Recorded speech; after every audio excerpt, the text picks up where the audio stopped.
jangan lupa like video ini dan subscribe channel ini, serta nyalakan lonceng notifikasinya untuk mendapatkan fakta harian terbaru dari kami selanjutnya. Assalamualaikum warahmatullahi wabarakatuh. Alhamdulillahirabbil alamin wa bihi nasta'inu ala umurid dunya waddin. Wassalatu wassalamu ala asyrafil anbiya'i wal mursalin sayyidina wa maulana Muhammadin sallallahu alaihi wasallam wa ala alihi wa ashabihi wa azwajihi wa auladihi wa dzurriyyatihi ajma'in. Qala Allah Ta'ala fi kitabihil karim,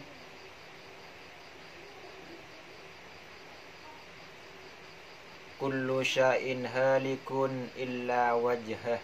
Al-ayah. Amma ba'du. Alhamdulillah, kita bisa berjumpa lagi dengan izin dan pertolongan Allah Subhanahu wa taala. Mudah-mudahan semuanya selalu dalam ridho dan pertolongan Allah Subhanahu wa taala, dan mudah-mudahan dimudahkan dalam segala urusannya. Yang sedang sakit mudah-mudahan segera disembuhkan oleh Allah Subhanahu wa taala.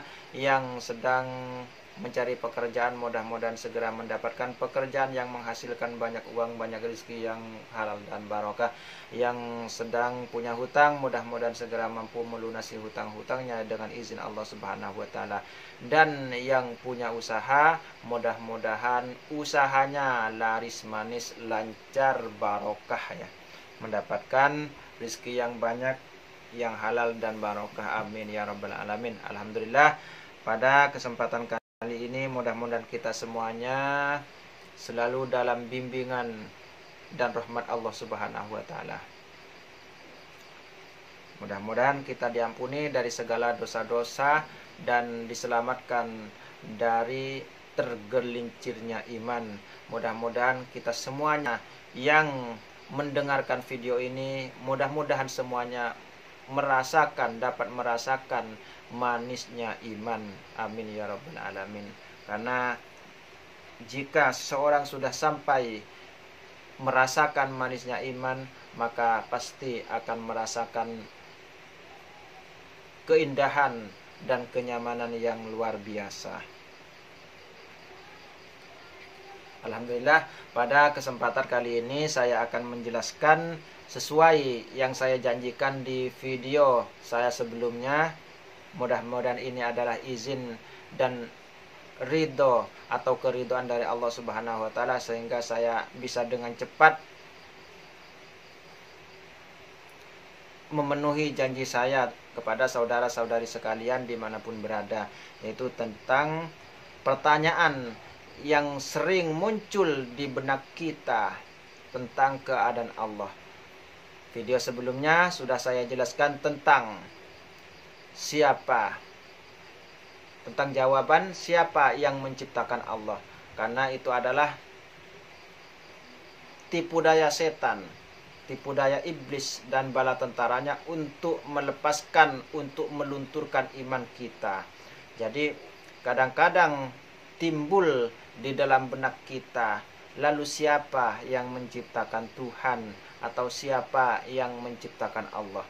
Di video sebelumnya sudah saya jawab dengan jelas ya. Mudah-mudahan itu bisa memuaskan hati kita, bisa memahami dengan benar dan dengan sempurna, sehingga tidak ada lagi perkataan-perkataan atau pertanyaan-pertanyaan yang di luar nalar kita. Jadi itu yang pertama ya, kita sudah membahasnya. Mudah-mudahan itu bisa membantu memperkokoh, memperkuat, menyempurnakan iman kita. Amin ya rabbal alamin. Nah, kali ini setelah pertanyaan yang pertanyaan siapa yang menciptakan Allah, maka ada lagi kadang-kadang pertanyaan yang muncul di dalam hati yang memang sengaja dimasukkan oleh iblis dan bala tentaranya. Lalu di manakah Allah berdiam diri sebelum Allah menciptakan makhluk? Bahkan ada juga susulan, di manakah Allah berdiam diri? Walaupun sekarang sudah ada makhluk. Jadi pertanyaannya akan saya jawab dengan sabda Rasulullah Shallallahu Alaihi Wasallam, yaitu salah satu hadis yang diriwayatkan oleh Abi Rozin ya. Jadi Rasulullah Shallallahu Alaihi Wasallam sendiri yang menjawab tentang pertanyaan tersebut, teman-teman ya. Jadi di sini saya hanya akan membacakan bunyi hadisnya. An Abi Rozin qala qultu ya Rasulullah aina kana rabbuna azza wa jalla qabla an yakhluqa khalqah qala kana fi ama'in ma tahtahu hawaun wa ma fawqahu hawaun tsumma khalaqa arsyahu 'alal ma'i. Rawahu Tirmidzi wa Ibnu Majah wa Ahmad. Jadi yang artinya dari Abi Rozin. Kemudian Abi Rozin berkata atau bertanya ya, qultu ya Rasulullah, saya bertanya, kata Abi Rozin, ya Rasulullah, wahai Rasulullah, aina kana rabbuna azza wa jalla qabla an yakhluqa khalqah. Allah berada di mana? Allah azza wa jalla, Tuhan kita berada di mana sebelum menciptakan makhluknya, katanya. Qala, kemudian Rasulullah menjawabnya, kana fi ama'in ma tahtahu hawaun wa ma fawqahu hawaun. Summa khalaqa arsyahu 'alal ma'. Yang artinya kana fi ama'in. Allah azza wa jalla berada di tempat yang di tempat kekosongan ya, di tempat kekosongan, yaitu tempat ama ini adalah tempat, adalah sesuatu yang tidak ada sesuatu, adalah tempat yang tidak ada sesuatu, artinya kekosongan. Jadi di situ hanya Allah sendiri, tidak ada sesuatu apapun, tidak ada tempat, tidak ada apa-apa. Karena tempat itu sendiri adalah makhluk dan apa-apa itu adalah makhluk. Jadi di situ ada kekosongan yang ada hanya Allah sendirian.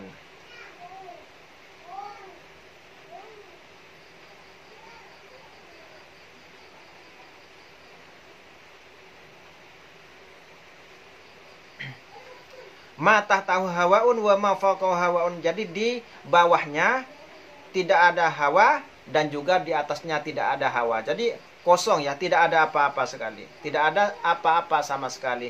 Summa khalaqa arsyahu 'alal ma'. Kemudian Allah menciptakan arasnya di atas air. Jadi sebelum Allah menciptakan segalanya, kemudian Allah menciptakan aras lebih dahulu, kemudian dan aras itu diciptakan di atas air, teman-teman ya. Tentang aras ini bisa dibaca di dalam Al-Quran ya. Aras itu di mana dan aras itu fungsinya untuk apa, teman-teman ya. Dan itu bukan dibutuhkan oleh Allah, bukan dibutuhkan oleh Allah untuk dirinya sendiri. Akan tetapi dibutuhkan untuk Allah menunjukkan bahwa ada Allah, teman-teman ya. Sehingga Allah menciptakan makhluk itu supaya ada yang mengetahui bahwa ada Allah. Jadi itu yang disabdakan oleh Rasulullah dalam hadis-hadis yang lain, teman-teman ya. Jadi tujuannya Allah menciptakan makhluk ini supaya ada yang mengenal Allah, supaya ada yang menyembah Allah. Sehingga dengan begitu ada khalik, ada makhluk, ada pencipta dan ada yang diciptakan, teman-teman ya. Kurang lebih begitu ya penjelasannya. Jadi hadis ini diceritakan atau diriwayatkan oleh Imam Tirmidzi, Imam Ibnu Majah dan juga Imam Ahmad, teman-teman ya. Sedangkan Imam Tabari mensohehkan hadis ini, dan Imam Tirmidzi dan juga Imam Az-Zahabi dan juga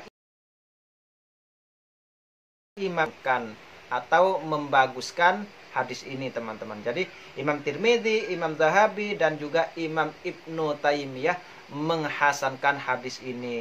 Berbeda dengan Imam Tabari, sedangkan Imam Tabari mensohehkannya. Namun ada yang lebih aneh. Ulama atau ahli hadis ya, ahli hadis yang dibangga-banggakan kaum Wahabi mendoifkan hadis ini. Ini terdapat dalam catatan kedoifan hadis Imam Tirmidzi, teman-teman, yang dikoreksi oleh bukan imam ya, oleh Syekh Albani atau Syekh Naswiruddin Al-Albani, teman-teman ya.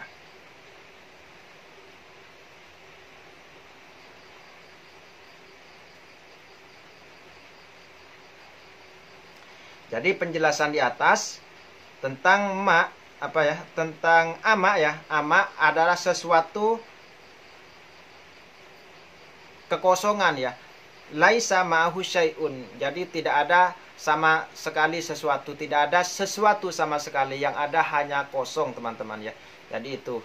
Jadi sudah jelas ya bahwa Allah itu ketika belum menciptakan makhluk, Allah berdiam diri di sesuatu di dalam kekosongan, karena ketika itu yang ada hanya Allah. Jadi sudah jelas ya.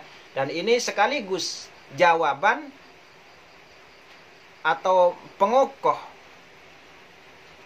video saya yang sebelumnya. Jadi angka 1 itu tidak ada yang menciptakan. Angka 1 itu tidak ditimbulkan dari angka kosong atau angka 0, teman-teman.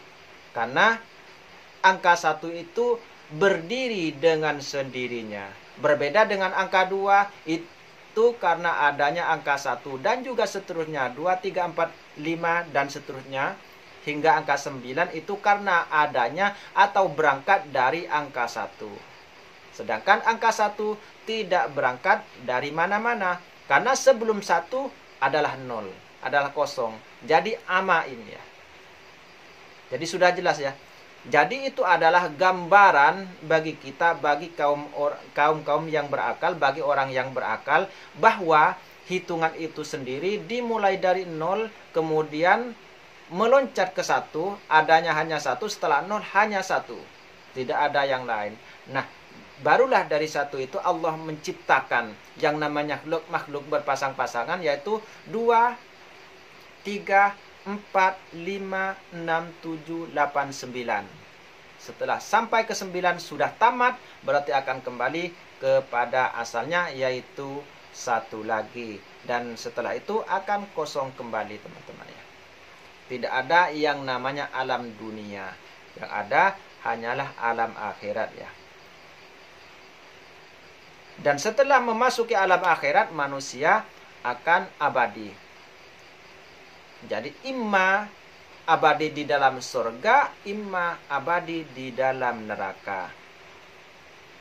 Namun yang jelas semuanya akan musnah selain Allah Subhanahu wa taala sendiri, yang sudah sebagaimana yang sudah difirmankan oleh Allah Subhanahu wa taala di dalam Al-Qur'an, kullu syai'in halikun illa wajhah.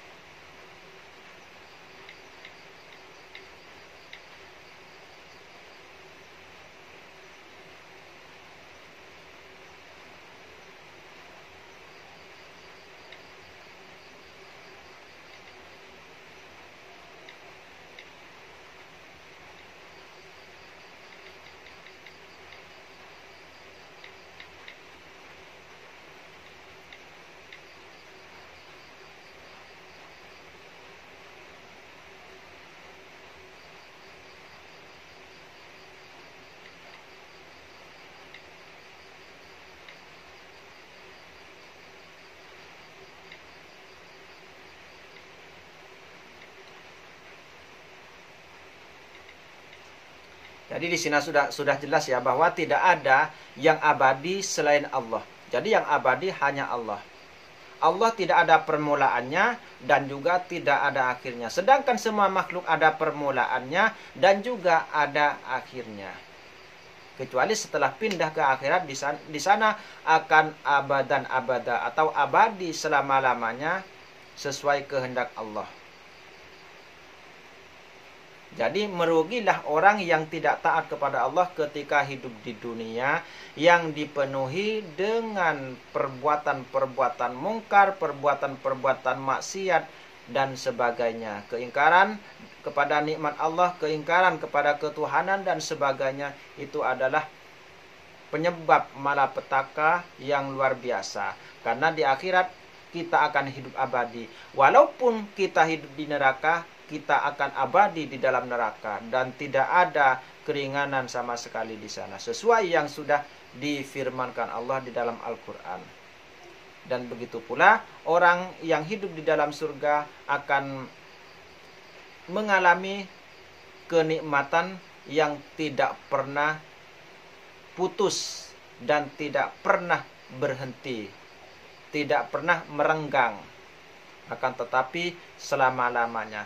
Jadi yang merasakan bahagia akan selama-lamanya bahagia atau senang, dan yang merasakan sakit akan susah selama-lamanya. Berbeda dengan di dunia, bisa juga sembuh, yang sempit bisa juga lapang.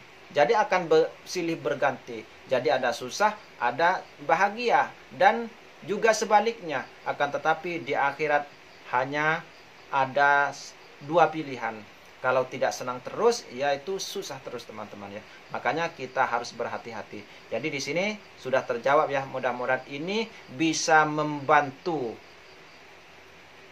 memperkokoh ketauhidan kita dan keimanan kita kepada Allah Subhanahu wa taala. Amin ya rabbal alamin.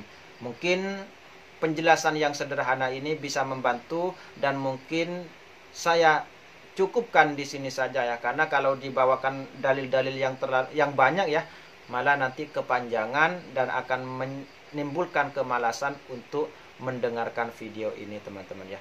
Mohon maaf atas segala kekurangan dan kesalahan dari saya. Jika ada yang benar, itu murni datangnya dari Allah Subhanahu wa taala, sedangkan jika ada kesalahan, itu murni datangnya dari saya pribadi yang dhaif, yang serba kekurangan. Mohon maaf apabila ada salah dan kekurangan dari saya. Saya akhiri dengan doa kafarat majlis. Mudah-mudahan kita semuanya diampuni oleh Allah Subhanahu wa taala. Ghufranaka subhanaka Allahumma wa bihamdika asyhadu an la ilaha illa anta astaghfiruka wa atubu ilaika. Assalamualaikum warahmatullahi wabarakatuh.